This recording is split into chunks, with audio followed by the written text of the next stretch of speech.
the light is on, which means we need to start, and the microphone is on as well.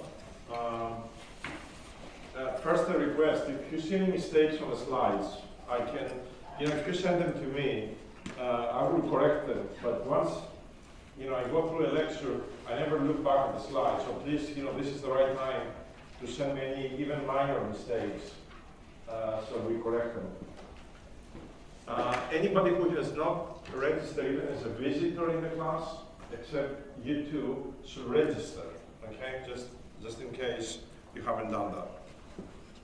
All right, so what we're going to do is we're going to continue on the same topic with generative models for discrete data.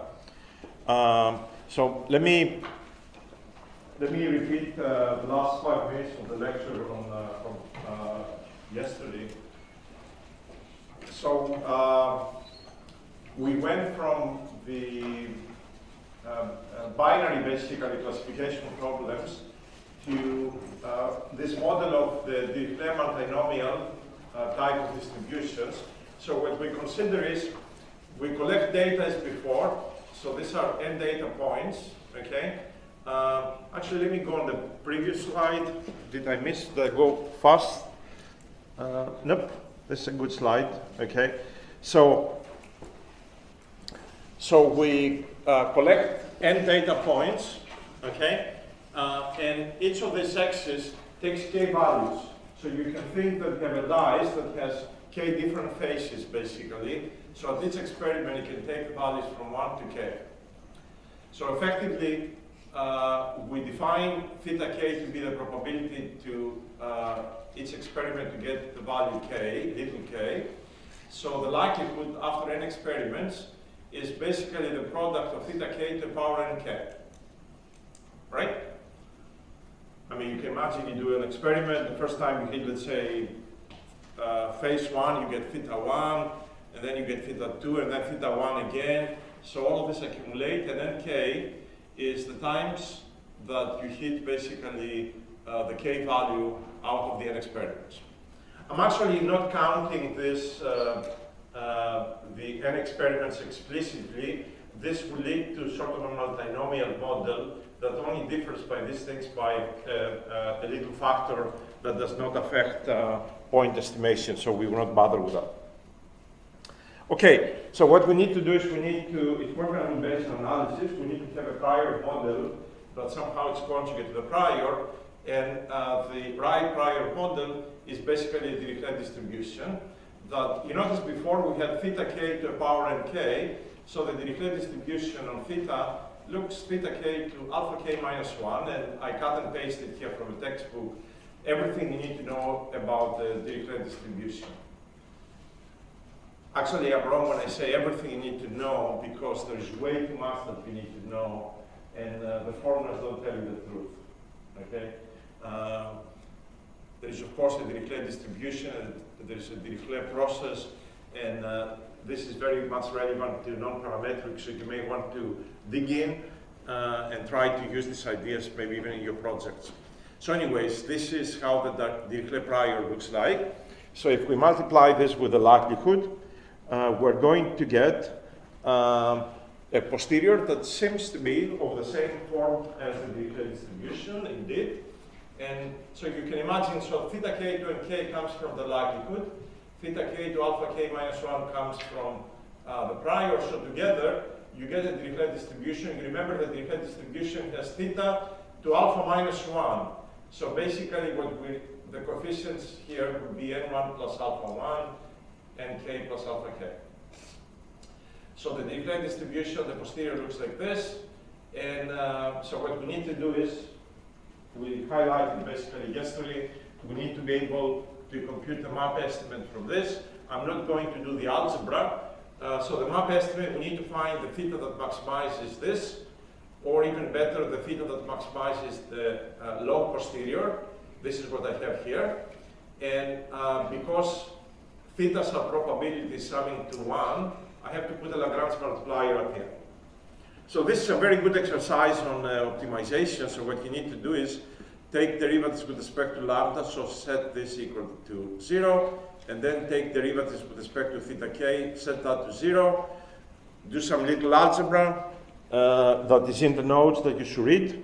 And when you finish, you basically get the map estimate that looks like this nice formula here.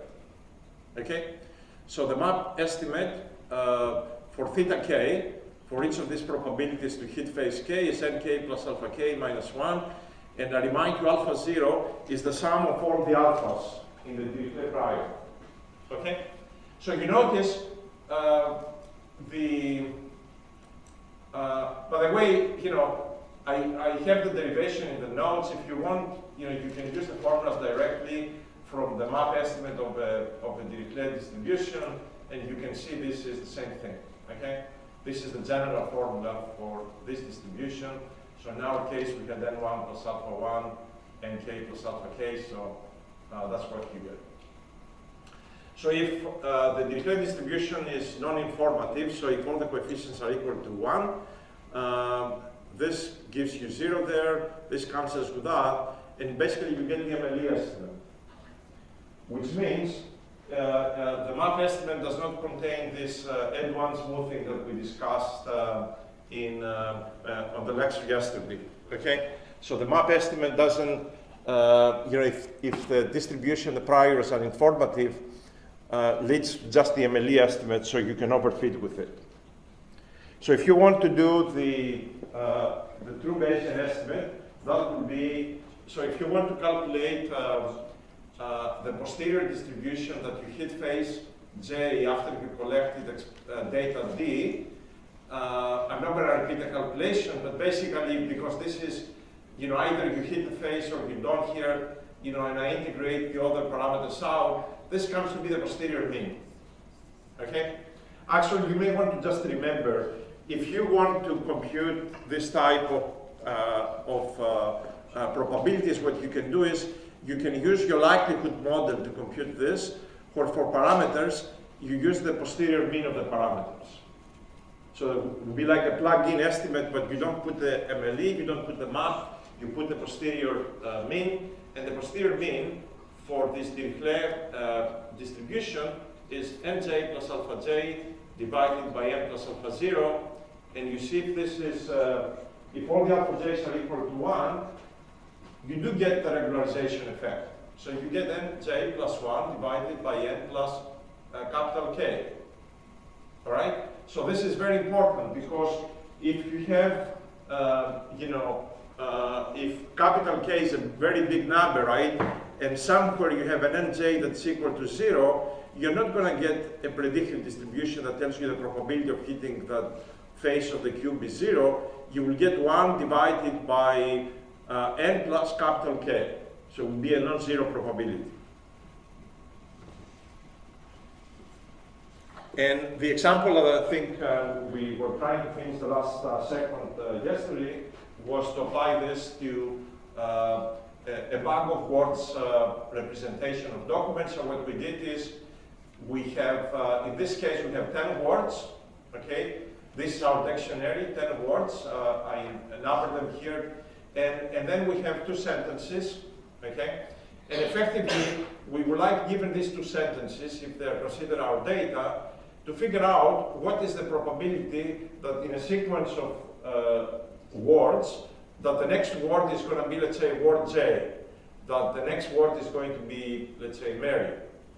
This is, you know, when you speak to someone and it's very slow, you always try, I do this by mistake, I try to complete the sentence for them. So I'm doing some posterior analysis. You should not do that, it's not very nice, but effectively, can the computer complete the sentence? You have noticed, by the way, when you type on your Gmail what it does? That's exactly what the analysis is, okay? So, the first thing we do is, by the way, word 10 is all these red words that I have there, okay? So, this means not a known word, so we want to count for them. And so you can see here, you know, I say, I have Mary, which is word 1, this red thing that is a not known word 10, little that is 3, etc. And then what we do is we do the count of words, or sort of a histogram of words, if you like, in the two sentences. So we see how many times we have the word one, it's 1 and 1 there, so it's 2. How many times we have this word lam is word 2, let's say 1, 2, 3, 4, etc. And if you sum all of these things, you get 17. So we have basically 17 total words.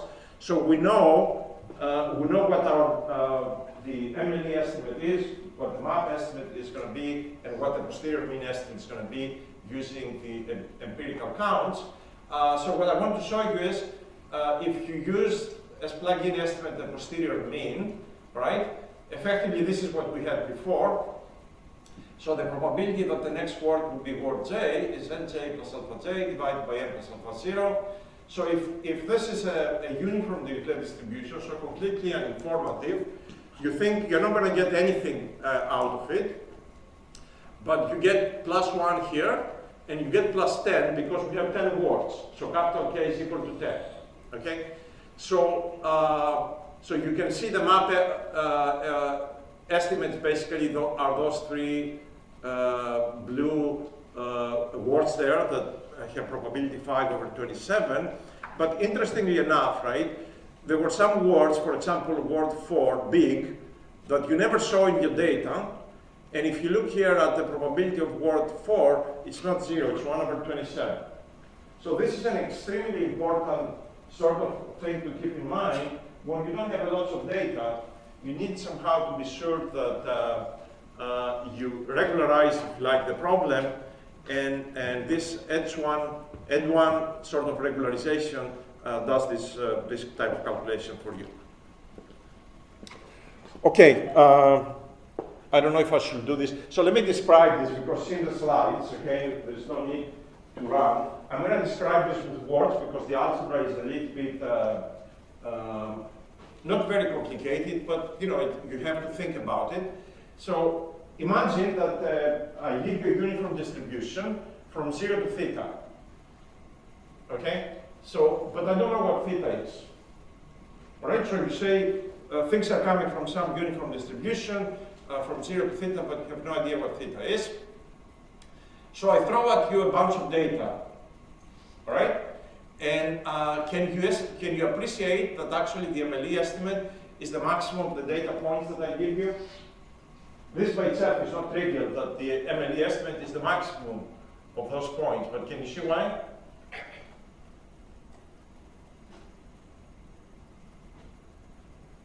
I mean, obviously, when I give you this data, right, all this data have to be contained from 0 to theta, okay? Which means that theta has to be greater or equal to all my data points. And you remember that uniform distribution is 1/theta, so if you try to maximize the likelihood, you have to minimize the theta, so the minimum value theta can take is the maximum of the x's. So the point I want to make here is the following. So we have a uniform distribution, the MLE is the maximum of your data points, okay? Which means if you try to do predictions for an unobserved point, and you ask what's the probability of observing some new x, if that new x is outside this interval from 0 to theta, where theta is maximum of the training data, the probability is 0. Can you see that? I mean, it's a uniform from 0 to theta, and theta is defined from your training data.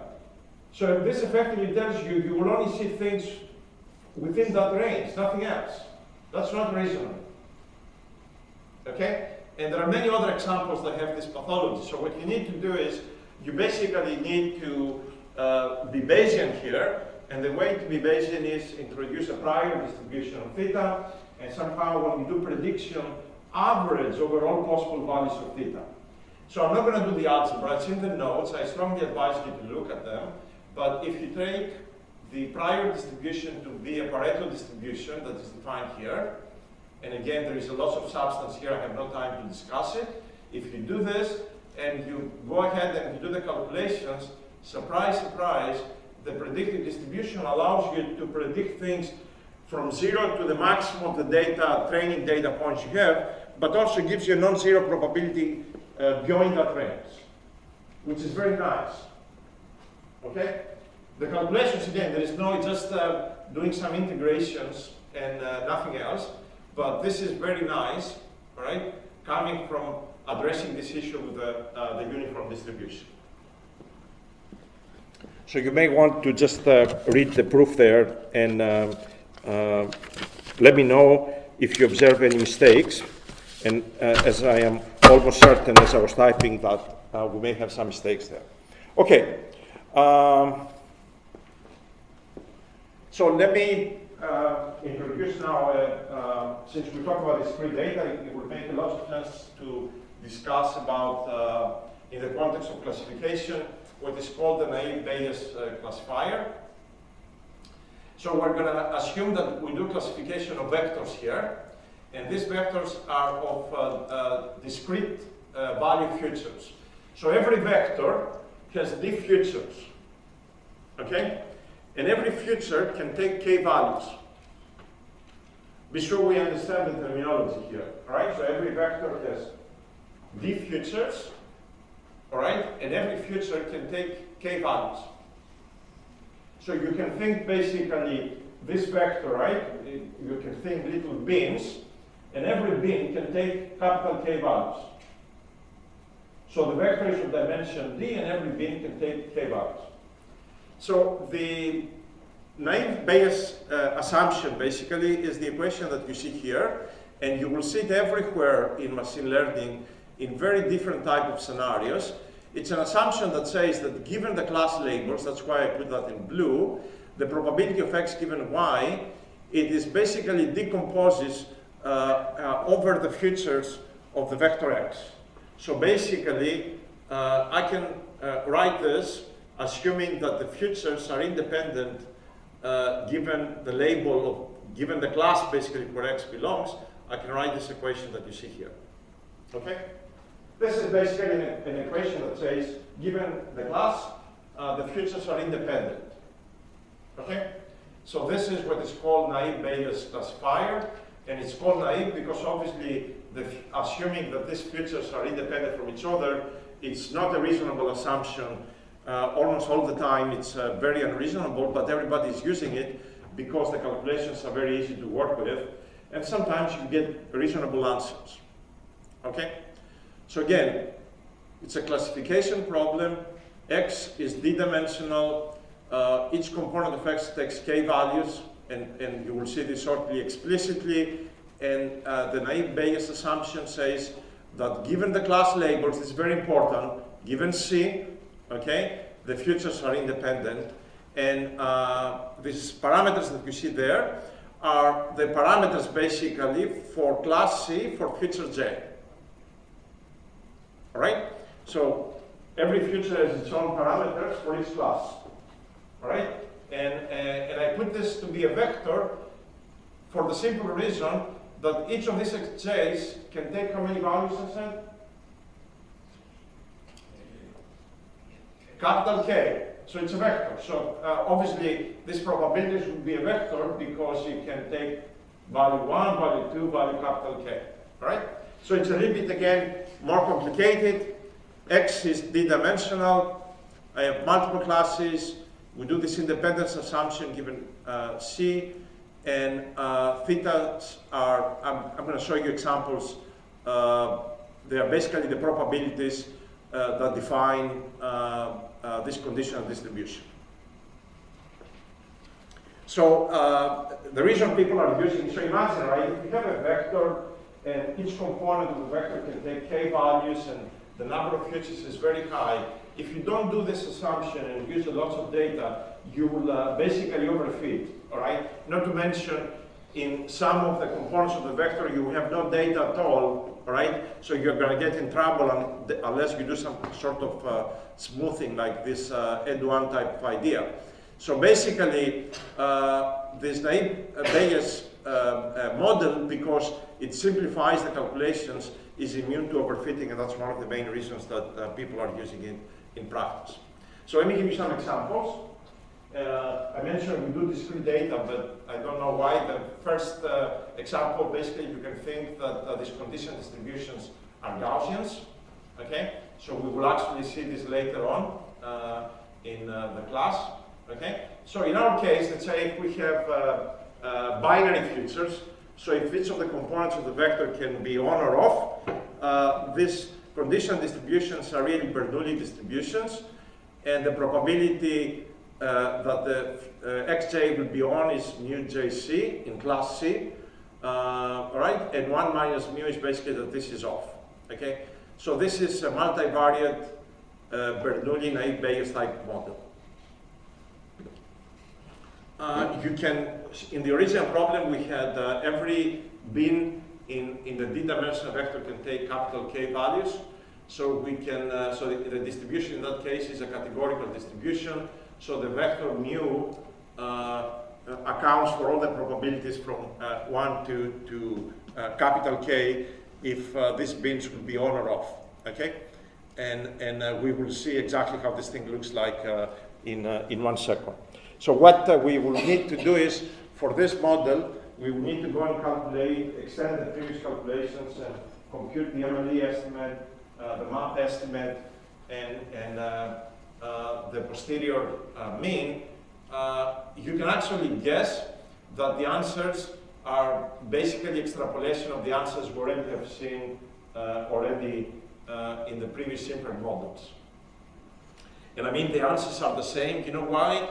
Because effectively, we're decomposing over futures. So you can, whatever we did before for one future, you can apply it here independently and get the same answers. But we will try to do it anyways. So you can see the notation, because the notation sort of, it's something you need to be able to write down and understand exactly what's going on, okay? So let me discuss the notation briefly. What I'm going to do is I am going to write down the likelihood for one data point, but I'm going to write the joint likelihood of the x and y, where y is the label of x, is the class that x belongs. Okay? So this is the joint likelihood of the point I that consists of the probability of xi and yi. So yi is scalar. It tells me what class the point I belongs. Xi is my vector. So what I do is I use the product. So what have I done here? Can you tell me what is this calculation there? What involves the first step?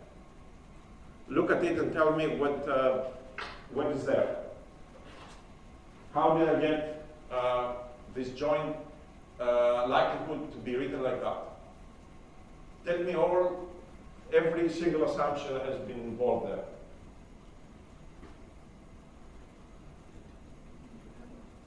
Before the independence, what am I doing? Before the independence. Is the product rule of probability, right? I said this would be P of x given y times the probability of y.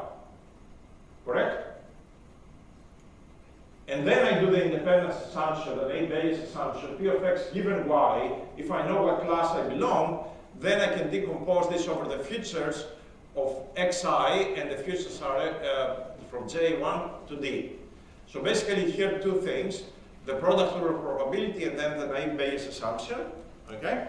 And the rest is notation. So the, what am I doing in here, all right? So tell me how this product became this product. Remember, yi is the label of point I. Okay, it says what class I belong, and what I do is I write this rather than having condition on yi. I write it in a very compact, nice form that includes also a product over all classes. I am saying go through and compute P of x given these parameters for all the classes that x may belong, but put as a power there an indicator that says yi equal to c. So when I do this multiplication over all classes, the only term that I'm going to get is the true class of the point I. Everything else is going to be something to 0 that is equal to 1. You see that? I basically rewrote this, right? I wrote this probability as the product of all classes of this P to the indicator of yi equal to c. I mean, yi is going to be, let's say, class 2, all right? So if it is class 2, the only contribution you're going to get is you're going to get this for class 2, right? Because this is going to be equal to 1. Everything else, this is going to be equal to 0, and you're going to get p to 0, so you get 1. Okay? This is a very nice way to write it, simply because, as you will see shortly, when you take logs, these products become summations, and the algebra becomes extremely simple. So I do the same thing for the probability of yi, all right? So what I do is I write this as the product of all these probabilities for each class, but I put to a power that is the indicator function that yi equal to c, okay? So if yi, is, let's say, class 3, this thing is equal to pi 3, okay? So this term will become pi 3 because the only contribution will come for when that little c becomes 3, okay? Because yi equal to 3. All right, so this is for one point. And so what I'm doing right now here, I'm going to take the n points, so I'm going to multiply this equation n times for n data points, and then I'm going to take the logs, and if you take the logs, and you can dream a little bit, the log likelihood looks like that. There's nothing really fancy. Can you see that the likelihood will look like that?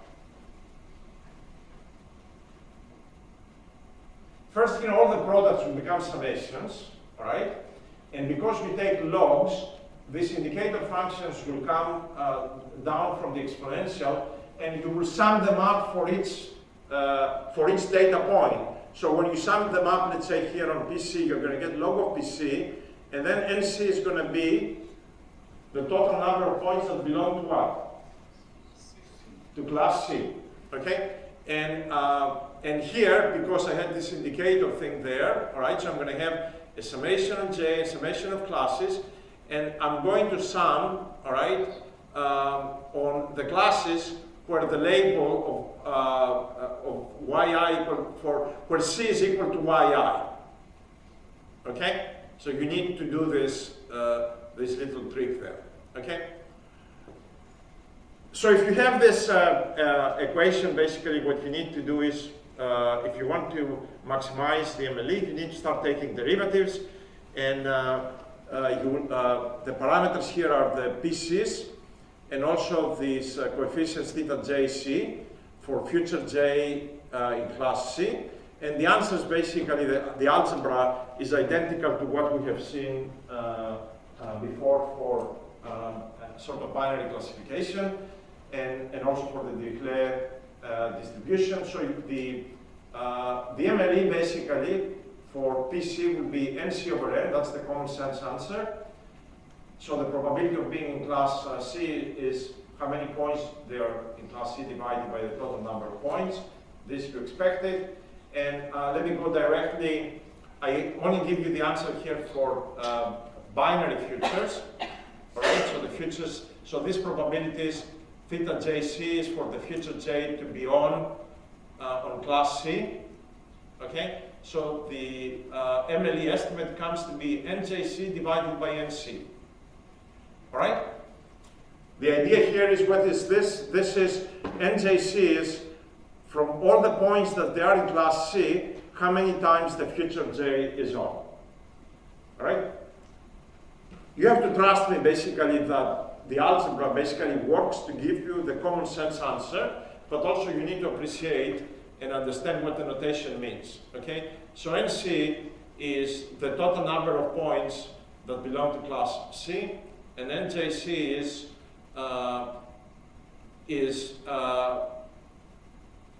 let me see, is this correct? So you go over, is this correct or not?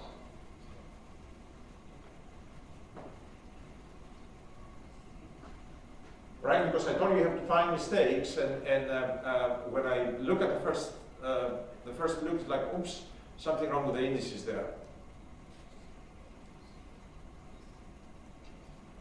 So remember, NJC is the number of times, right, that you are in class C, right? So the number of times you are in class C that you hit future J, okay? What I don't like here, so I is the data point, so that's correct, but I don't see anything explicit on the right hand side that tells me that I'm on the class C. So we will need to do something with that notation there. Okay? All right. I have, so there is, in Murphy's book, there is a little MATLAB problem, you know, a little program that works with two documents using this bag of words model, where one word is either in the model or it is not, okay? And so what you see here is, so there are two classes, and the two classes correspond to basically to the two different documents. And see here the probability of all the words being on document, you know, assuming that you're on document 1, it gives you the probability of all the words. And you see some words come with probability 1, so there is an overfitting there. And some words, you know, have higher probability than others. And so this is basically, you know, a simple, trivial application of the type of Naïve's Bayesian classifier for documents that we saw before. The algorithm to estimate all this MLE estimates is basically trivial, all right? So you just have to find how many points belong to each class, and then for those points belong to class C, you have to find how many you know, points have the future J on, and then you can immediately compute the MLE for theta and the MLE for the class probability pi. Okay, that's MLE. MLE is not good for you, right? We have seen this. It overfits. It doesn't allow you for this end-to-one regularization. So we have to do some prior modeling, and we have two sets of parameters. We have the parameters pi for each class, and also we have this coefficients theta, so we will need a prior model for pi and theta. And you remember, each future j for each class has its own parameters theta. So we will need basically a prior model, obviously that is conjugate to the likelihood, so it has to be factorizing the way that you see here. So a prior model on pi, and then a prior on theta that factorizes over futures and over classes. And the easiest conjugate prior that you can use, as you can see there, is you will use a Dirichlet prior for the coefficients pi. Okay, that's the blue element there. And for these, for the thetas, for each j and c, you will use a beta distribution. And here you notice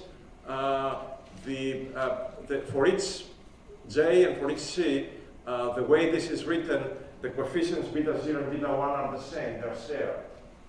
And this is something we will come up later on. So basically, even though it seems to be uncoupled over j and over c, in some way the fact that you use the same beta 0 and beta 1 brings some coupling in the process.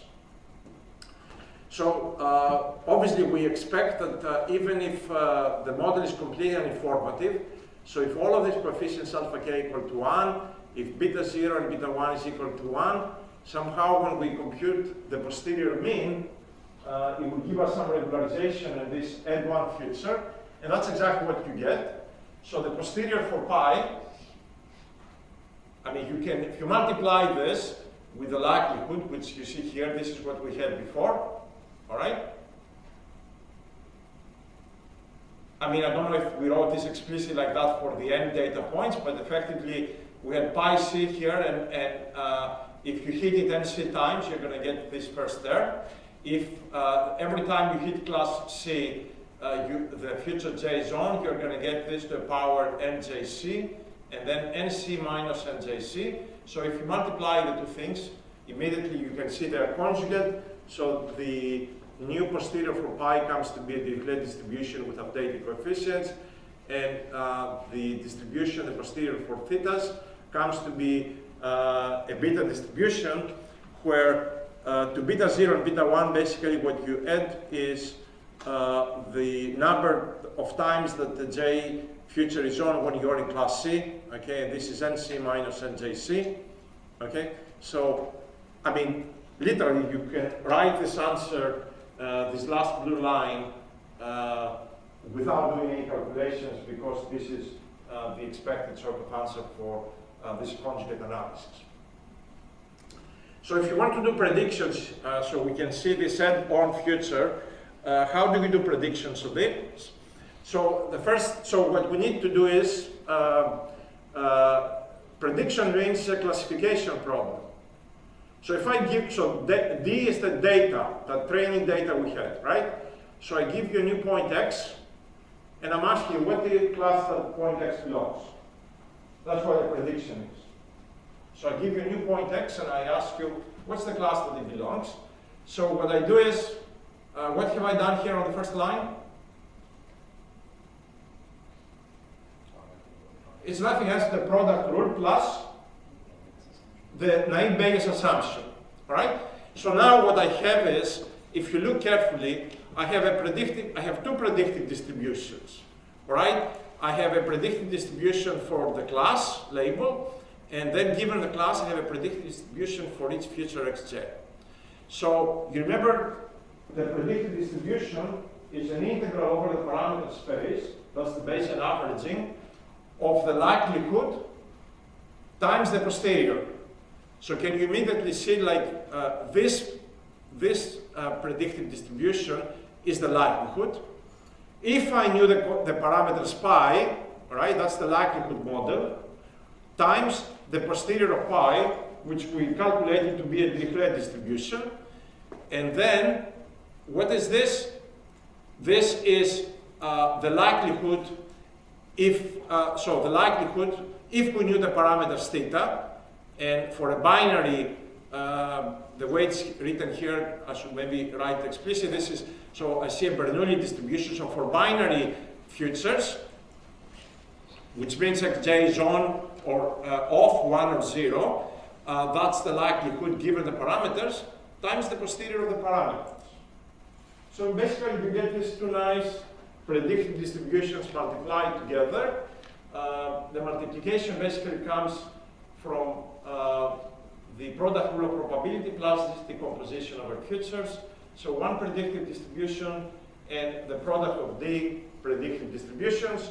So you know the answer, right? So the answer effectively will be, it would have been the same as if you were taking the likelihood, and for parameters pi and parameters theta, you plug in the posterior mean estimates. Right, that's the trick you should remember. You don't plug in the map estimate, you don't plug in the MLE estimate, you plug in the posterior mean estimate. So for example, to get the true, predictive distribution, what you need to do is pretend that you know all the parameters, but those parameters are fixed to the posterior mean values. So, so when you write this, you can, in essence, forget this condition on D because the parameters now are fixed to the posterior mean values. So given the parameters theta bar, this will be the likelihood that you're in class C, all right? And then the likelihood that future J is on. This is our classical, basically, likelihood for binary futures. Okay, and the parameters that you see here, one is the posterior mean of a beta distribution. This is the posterior mean of the distribution of theta, and this is the posterior mean of pi, right, which is a Dirichlet distribution. So you can immediately see, right, that if nc equal to 0, and you use an uninformative Dirichlet, alpha c will be equal to 1, so it's okay. If this is in the beta distribution, this is 1, and this is 0, it's no problem. So you will get basically no zero probabilities for all of these parameters. So that's the naive Bayes model, quite nice and very powerful. So what I need to tell you is on these models, and this is sort of very generic thing. It's actually in every computer program, this is already there. So if you check this toolbox in Murphy's book, or if you use this, if you put Naïve Bayes classifier in MATLAB on the statistics toolbox, you will see that the implementation of this type of probabilities, they are all done using what is called the Log-Sum-Exp Trick, okay? And I'm going to explain this in 1 second because it's sort of universal in the context of this type of calculations. So what is the problem here? If X is very high dimensional, and you ask what is the probability that the given X belongs to class C, that probability is very small. And when I mean very small, this probability can be 10 to the minus 120. So you will immediately get underflow, and your program is going to crash. So the obvious trick that everybody does is to apply this equation, all right, to apply this equation using logs. So if you take logs, the log of the left-hand side, let me do some definitions. I'm going to call the log of this plus the log of that BC. So the log of the left-hand side is the log of the numerator, which is BC, minus the log of the denominator, which is the log of a summation of this product, and this product is e to the power BC prime for all C primes. Can you see that? That's why the trick is called the Log-Sum-Exp. All right? So again, on the denominator I have minus the log of the denominator. The denominator has the summation of this for each class C prime, and that thing is e to the minus, e to the power BC prime, summed over all C primes, over all classes. We haven't really solved the problem with the underflow yet, right? But the first thing you need to do is you need to apply this equation using logs, the way you see here. And there's one more trick that I'm going to go directly basically in the equation on the bottom. So what you need to do is from all of these summation terms, you have to identify the largest e to the power BC, okay? So obviously you have more data in one class than other classes, so you will find where this becomes maximum, and let's call this term e to the power capital B. So what I do is I put e to the power B and e to the minus B, and this Log-Sum-Exp thing becomes Log-Sum-Exp of, now I don't have, you know, something that can be very small, I have something that is very small minus B. So this BC minus B is going to be a reasonable number, okay? And B, there is no log, so B, so for example, if I had two terms that they are e to the minus 120 and e to the minus 121, this would look like log of e to the 1 plus e to the minus 1 minus 120. That's a reasonable number to calculate. All right? So you don't have to go and calculate log of e to the minus 120 plus e to the minus 121 and then complain that the computer you use is not a good one. Okay? So you basically have to do this Log-Sum-Exp trick that is universal practically for every calculation where you use Bayes' rule in this form, you have to do this type of calculation. Okay? So this is it's a good idea to see it. And again, if you want to see the implementation, you can look either in directly on the statistics toolbox at MATLAB, or if you can look on this link is supposed to work. So if you click actually literally, you will come up with the MATLAB program. And if you look at it and you put hand to hand the equations in the slides with the equations in the program, you may say to yourself, you know, I understand. If you look only at the equations, it doesn't make sense. If you look only at the program, it doesn't make sense. If you relate it to things, maybe there is some hope.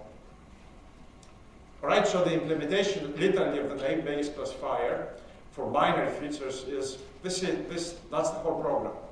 Okay, with the implementation of also this Log-Sum-Exp little trick. Okay, 7 lines. All right, and if you remove the 4 statements, etc., it's really 4 lines. All right, when do we supposed to finish? At 15 or 20? Or 25? 20? 20, okay.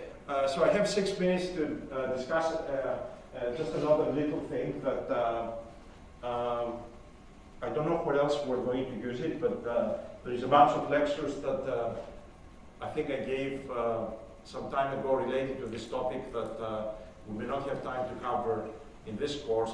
But if you have, let's say, this classification problem right here, to classify a vector x, and x is a d-dimensional vector, and so it takes, you know, has lots of features. Obviously, if you have limited data, you will not be able to fit this properly, okay? Regardless of what you do. So the key thing you can start thinking is about model reduction. And model reduction is, all right, I understand that x has many features. Do I need them, right? Because at the end of the day, what you're really interested in the context of classification, for every x, you want to predict what class it belongs. So the question is, does every future xj affect the class label? Do I really need all, you know, if I look only at future 1 and 2, are those enough to tell me what class x belongs? Well, a good measure to figure out if future j it affects actually y is the mutual information measure between xj and y, and it is written in the bottom that you see here. I mean, in principle, for those who have seen this before, this is a good measure to tell you if these xj and y are independent or not. Okay? This is a good measure of independence of xj and y. So can we actually calculate this for, let's say, simple problems like a binary classifier? And the answer is, yeah, you can actually go and calculate this precisely in one little piece of paper. So what I have for you here, and again, I advise you to read it and understand the calculations. You remember the, here there is a summation on xj, and xj is 1 or 0, and summation of over all classes, from class 1 to class capital C, let's say. So if you write this, what I am doing is, I am splitting the joint distribution as a conditional distribution times the probability of y. And if you perform the summation on x for binary classifier explicitly, so you take x to be 1 and xj to be 0, and you sum them up, you get this beautiful formula. So this mutual information can be calculated in a trivial way, right? And since we already have the posterior mean estimate, you can literally go and plug it in everywhere here, and you have a very nice concrete measure that tells you if you really need future j to predict the class label for point x.